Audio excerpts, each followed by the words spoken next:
Bonjour à tous, je suis Barek et bienvenue sur la tribune de Coruscant pour cette nouvelle vidéo d'Holo News, votre émission d'actualité hebdomadaire sur Star Wars. La semaine dernière, le premier spot TV d'Ahsoka a été publié, The Old Republic a reçu une nouvelle mise à jour et une nouvelle série de comics de la Haute République a été annoncée. Le premier spot TV de la série Ahsoka est donc sorti avec quelques nouvelles images qui proviennent en majorité du teaser exclusif de la Star Wars Celebration, comme Sabine Wren qui tient le sabre laser d'Ezra Bridger face à Shin Hati. Et surtout nous apprenons la date de sortie du premier épisode qui sera le 23 août sur Disney+. À raison de 8 épisodes et d'une sortie hebdomadaire, Ahsoka se terminerait donc le 11 octobre. De plus, Empire Magazine a de nouveau révélé des images inédites de la série centrées sur le personnage de Hera Syndulla. Hera Syndulla est une Twi'lek qui a participé à la fondation de l'Alliance Rebelle. Elle est doublée par Vanessa Marshall dans les séries animées, mais c'est Mary-Elizabeth Winstead qui l'interprétera dans la série live-action Ahsoka. Nous ne connaissons pas encore l'importance du personnage dans la série, mais on la retrouve ici aux côtés d'Ahsoka Tano. Découvrez un extrait vidéo de la mise à jour 7.3 du jeu vidéo The Old Republic nommé Vieille Blessure. Dans cette histoire, retournez sur la planète Vos pour explorer une zone inédite appelée la retraite des interprètes. Découvrez les secrets d'une nouvelle relique de Dark Nol et nouez une alliance entre les Vos et les Gormak.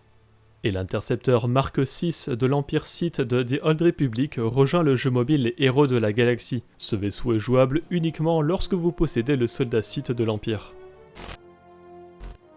Pour le mois des fiertés, soit le mois de juin, Panini Comics propose les tomes de Dr. Aphra en version numérique à seulement 4,99€. Panini fait cette offre pour plusieurs personnages de la communauté LGBT+, dont fait partie Aphra. Amazon a mis en précommande le roman jeune adulte de la vague 1 de la phase 3 de la Haute République, Defy the Storm de Tessa Gratton et Jesna Ireland, ce qui nous permet d'avoir un premier synopsis. Un an après la chute du flambeau stellaire, la galaxie est en proie au chaos. Un groupe anarchiste connu sous le nom de Nihil a pris le contrôle d'une partie de l'espace connue sous le nom de zone d'occlusion. La chevalier Jedi Vernestra Rwoh et la scientifique Avon Starros font équipe pour tenter de trouver un moyen de traverser le mur des tempêtes des Nihil et de sauver ceux qui se trouvent de l'autre côté. Defy the Storm sortira le 5 mars 2024 en anglais. Le nouvel épisode du This Week in Star Wars a révélé la prochaine mini-série de comics de Charles Soule qui fera également partie de la première vague de la phase 3 de la Haute République. L'histoire racontera ce qui s'est passé entre les phases 1 et 3 et nous y retrouverons le Conseil Jedi, Avar Kriss, Elzarman, Bell Zettifar et Mark Unruh. Shadows of Starlight comptera 4 numéros dont le premier sortira en octobre.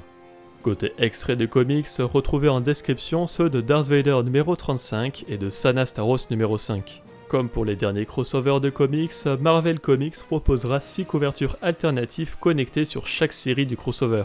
Elles représentent une multitude de droïdes existant à cette époque et que l'on retrouvera très certainement dans les histoires. Les numéros concernés par ces couvertures alternatives sont Dark Droids numéro 2, Star Wars numéro 38, Dark Droids D-Squad numéro 1, Darth Vader numéro 38, Bounty Hunters numéro 38 et Dr. Aphra numéro 36.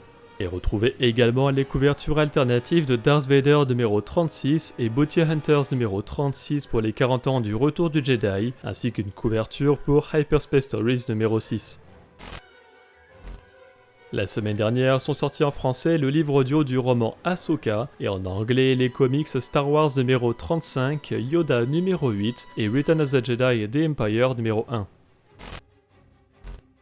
La semaine dernière, nous vous avions demandé si vous comptiez aller à la nouvelle convention Star Wars dans l'Oise en septembre. 5% seront là, 23% l'envisagent, mais 72% passeront leur tour. Cette semaine, nous vous demandons si vous jouez encore à The Old Republic. Vous pouvez répondre dans l'onglet Communauté de la chaîne principale. Merci d'avoir regardé cette vidéo, j'espère qu'elle vous a plu. Si c'est le cas, n'hésitez pas à laisser un like, à la partager, à vous abonner en activant les notifications si vous ne voulez pas rater les vidéos de la tribune de Coruscant. Pour être au courant de l'actualité Star Wars au quotidien, suivez-nous sur Facebook, Instagram et Twitter. Et tous les dimanches, nous débriefons de l'actualité sur Twitch lors de notre émission Là-bas dans les étoiles. A bientôt et que la force soit avec vous.